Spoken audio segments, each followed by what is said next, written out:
Hi, this is Kim Watson of Easy Trader. Welcome to a review of the key economic news events coming out this week.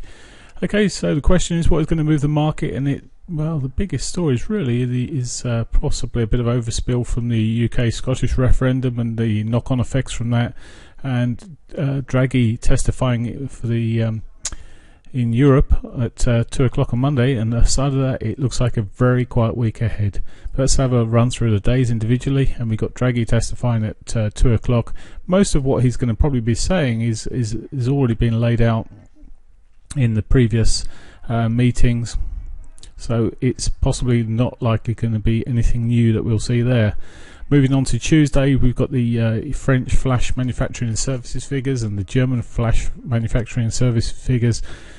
Both of these have given very little points of late, and I don't see them being massive movers. They need to come out, the manufacturing figure and the services figure, in line to really give the best chance of any decent moves, but certainly not tradable from some of the methods we use, although post-trade may get a bit of reaction from them. If they just literally flash up and go against trend, they may cause some reasonable or may provide some reasonable opportunities.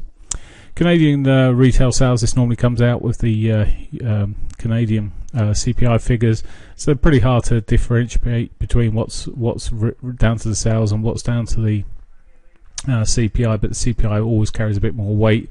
So and we saw that on Friday with the figures coming out. Not expecting much to come out from this figure. Moving on to Wednesday, no significant news due out. Thursday, we've got the core durable goods figures coming out in the US, 130.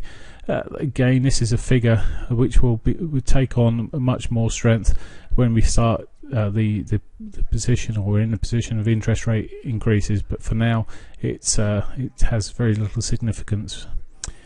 Okay, I'm finally finishing the week with no significant news out. So there you go. That's the week that is going to be. Hope you have a great one. This has been Kim Watson. Speak to you next week. Bye for now.